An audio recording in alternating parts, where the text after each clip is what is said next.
Your entire life could pivot because of one sentence. One question you weren't expecting that rewires your future. And no, this isn't motivational fluff.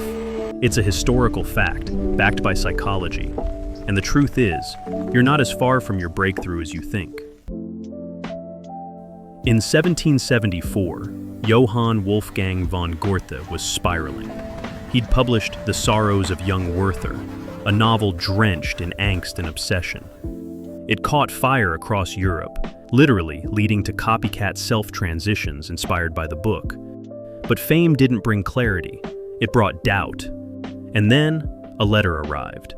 Johann Gottfried Herder, philosopher, critic, provocateur, and a man Goethe looked up to, didn't praise Goethe. He dismantled him, called his writing shallow. Then, he told him to stop wallowing and start shaping something bigger than his pain. That letter was the beginning of a mentorship, and that mentorship was the beginning of a transformation, not just for Goethe, but for the soul of German Romanticism. See, what Herder gave wasn't just advice. He gave a frame, a new way for Goethe to see himself, not as a boy with talent, but as a man with responsibility. Psychologists call this reflected appraisal, the way we come to know ourselves through how significant others respond to us. Carl Rogers built entire therapeutic models around it. Your self-concept isn't forged in solitude, it's sculpted in dialogue. And that's what real mentorship does. It doesn't give you answers. It changes the questions you ask yourself. Consider Alexander the Great. Before the empire, the battles, the legend, he was just a brilliant, volatile teenager. Then came Aristotle, not a warrior, a philosopher. But what he gave Alexander wasn't military strategy. It was mythology, logic, and purpose. He gave him a mind worthy of an empire. These moments, spoken or unspoken, are invisible threads.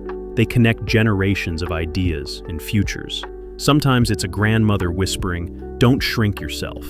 Sometimes it's a failed job interview that leads to a call that changes your purpose.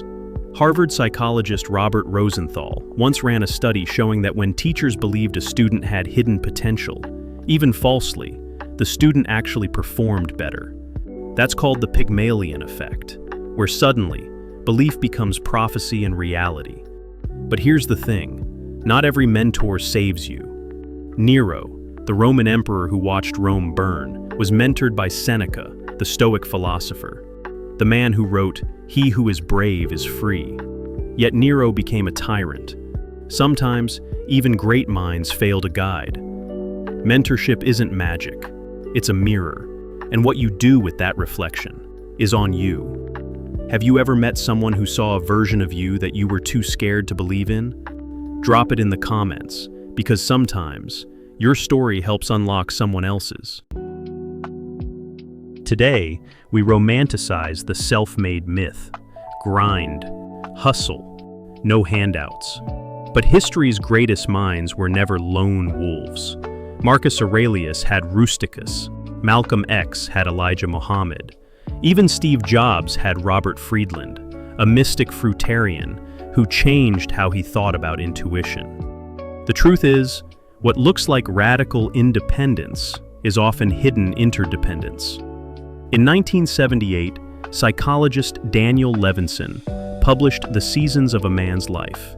He found that mentorship is one of the most defining relationships in early adulthood. Those with strong mentors didn't just advance faster, they weathered identity crises with more resilience, not because they were smarter, but because someone had already walked that path and lit the way. To be honest, mentorship doesn't always come packaged with a title.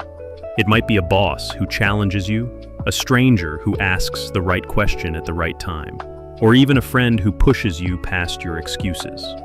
For me, it wasn't a dramatic moment, just a friend leaning back in his chair asking, "You really think this is all you can do?" That sentence hit like lightning. Within months, I had quit my job, moved into a too-small apartment, and started writing again. Not for likes, not for applause, but for truth. And now, here I am, sharing those truths with you, and I've never looked back. So ask yourself, Are you waiting for the mentor to arrive wearing robes and wisdom? Or did you already meet them and ignore the call because it didn't look like the movie version?